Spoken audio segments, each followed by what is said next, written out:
Hello friends, welcome back to another weekly vlog of my life as an internal medicine resident. You guys already know that we are now, 4 weeks into residency, and it's time for some updates.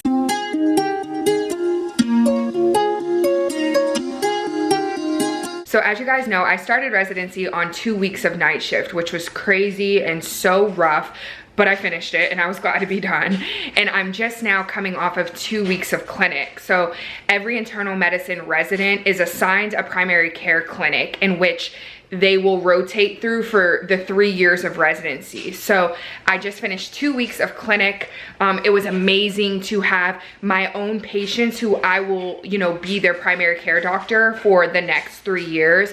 And it was just like really nice to be like, hey, I'm your doctor. There were even a few patients that I saw last week that I brought back to see again this week for various issues. So one of my patients, for instance, came in last week with a rash and I started her on antibiotics, but I wanted to see if the antibiotics were helping the rash. So I brought her back this week to see, and the rash was like totally improved. And I walked in and she was like, Dr. Carter, like my rash feels so good. The pills you gave me worked and like the rash looks really good. And so it was just nice because even over that week span, I saw one of my patients back and like she remembered me and she knows that she's gonna continue to see me over the 3 years. And all of that to say, it just hit different, you guys. Like outpatient medicine hits different.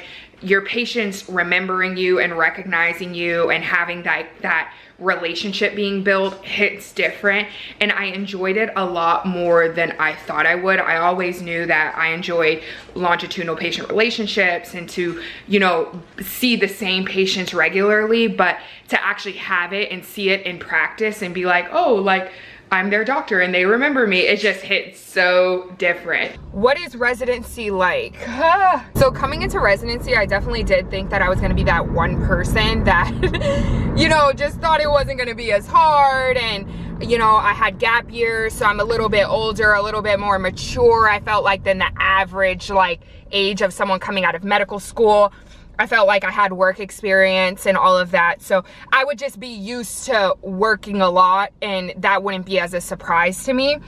Don't get me wrong, I still do think that residency, it has the perspective on residency varies from person to person.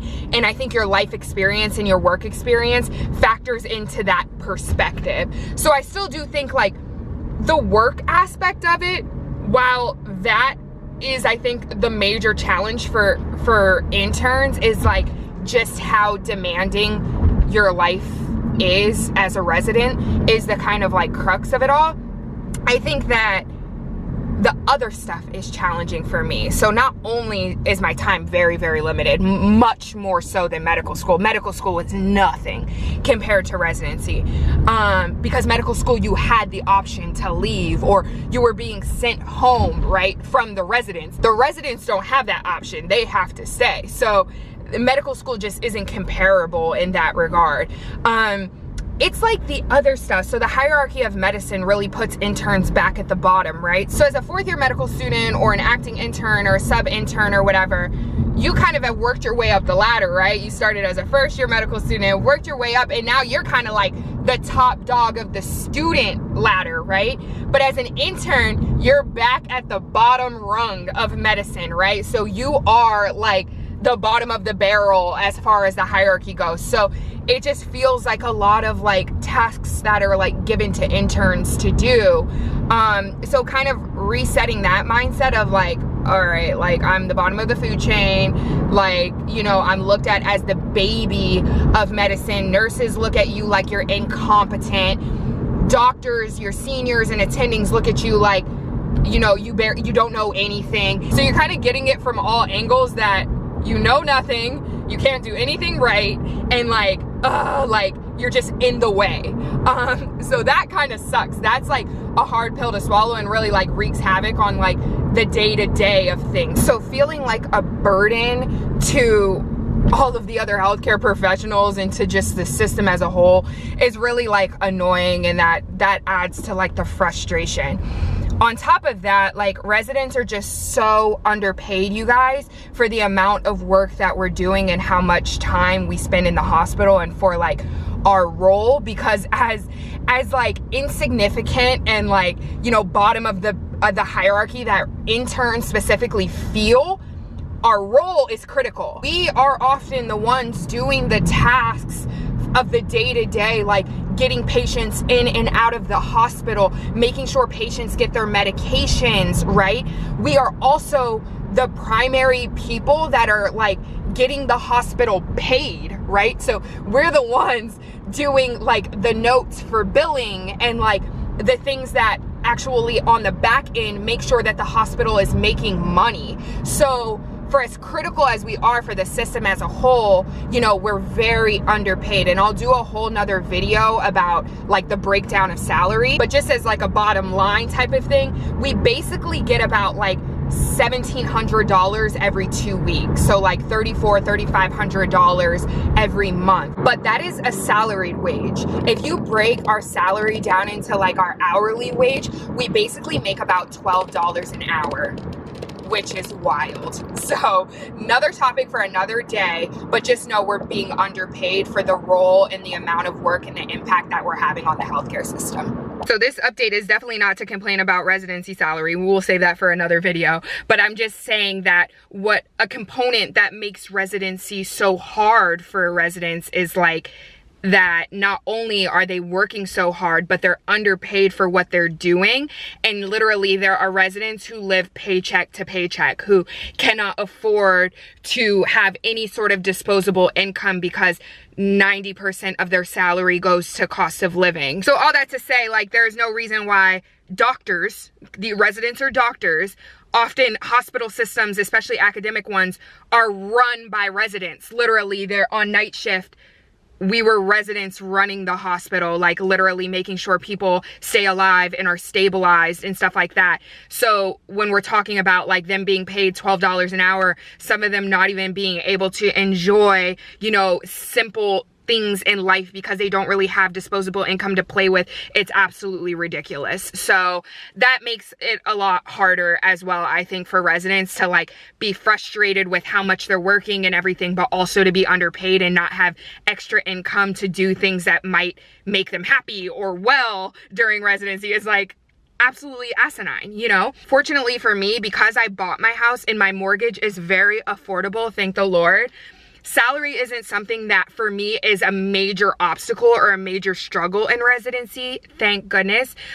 However, I would love some extra income to like do other things with, to continue to build my real estate portfolio, to continue to build investments and investment portfolio stocks and things like that. So yeah, you know, we don't have that luxury as residents on the salary that we're giving. So that's another little thing that's like another thorn in my side during residency. But we are at our first stop, which is Target. I need to get some curtain rods to hang up in my spare bedroom and things like that. So let's go run these errands and I will tap in with you guys along the way. All right, guys, so these are the curtain rods that I get. It's usually this one, the Threshold brand, the 36 to 66 inches, but it's in black, like the black finish. They don't have them here, but I do not want to wait to get some. So I wanted to keep all of the curtain rods in the house consistent, but they don't have the ones that I have in my downstairs living room. So I have to get a different style because I don't want to go on a scavenger hunt for the same kind of rods and delay putting them up. So I just went with these ones. It's like a black rod with a bronze head, which they're very nice. You know, I don't really have a color theme going in the spare bedroom, so it's just gonna get what it gets. So there we go. I have to get a few more things. I need some like storage bins and stuff, and then we're done here and we're gonna go grocery shopping. So let's go. I did not get the Target hype until I moved to Philadelphia and started shopping at Target, you guys. I went in for like 3 items and came out with 10 or so, who knows. But one thing I will have to advocate for is this cold brew dark roast Starbucks coffee.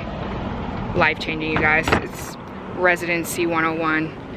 must have. I also got some bins to go like under the bed for extra storage because the master bedroom closet and the spare bedroom closet isn't enough for everything I have. Granted, the closets in my house are fairly small, so it's not like I have some massive walk-in closet and that wasn't enough. No, you guys.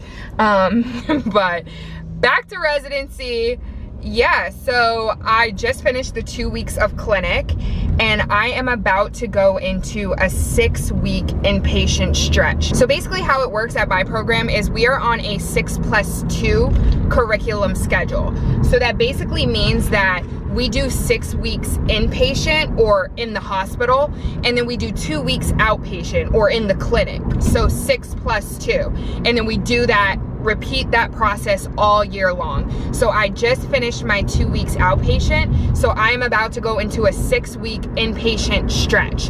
And clinic is like the easy, like relaxation 9 to 5 schedule. The inpatient schedule is the rough 6 days a week, sometimes up to 80 hours a week type of schedule. So this 6-week stretch is about to be brutal. So during that 6-week inpatient stretch, it's just really hard to find free time because we only get 1 day off a week. And in that 1 day, we're really just like recovering, rejuvenating, resting, you know, doing those life things that we neglected the entire week, like laundry and grocery shopping and stuff like that. So that's why going into the 6-week stretch, I'm trying to be proactive and like do all my grocery shopping. You know, I'm gonna meal prep a little bit, making sure all my laundry is done so I have like all my pairs of scrubs for a good like 2 weeks. Trying to fix up this house a little bit because I still haven't like fully moved in and unpacked. So just trying to get my life together, you guys, before I go into this really rough 6-week stretch. So anything to like take the load off during these 6 weeks, I'm trying to do now, you know. So just went grocery shopping. I went to Sam's Club, ignore the Trader Joe's bag. I just had to find something to put them in. So I got all of my kind of like favorite food items. During residency, I've been doing a lot of like on-the-go quick meals when I get home. So a lot of like Trader Joe's frozen items that I'll like pop into the air fryer. Also been eating a lot of like quick salads because those are easy, light, and pretty affordable. So how it usually works at my program is I eat breakfast before I come to the hospital, and then we get free lunch. And then usually, you know, we eat dinner when we get home or something. So we're kind of responsible for 2 meals of the day.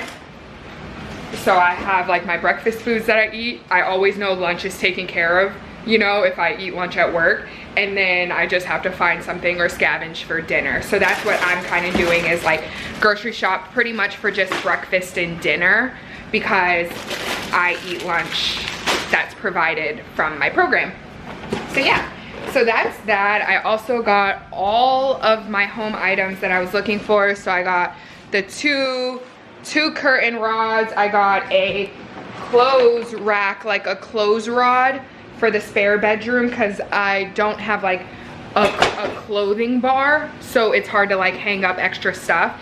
So I have to install that. And then I got the 2 bins to go under the bed. I also got velvet hangers because I am so sick of spending money on plastic hangers and then breaking, or not, you know, my shirt sliding off of the hanger. Like, it's so annoying. So I've completely revamped my closet, gotten rid of all of the plastic hangers, and just doing velvet hangers from now on. So spare myself a headache. So I just had to go and get more velvet hangers to make sure that I have enough to redo my entire closet. So that's that.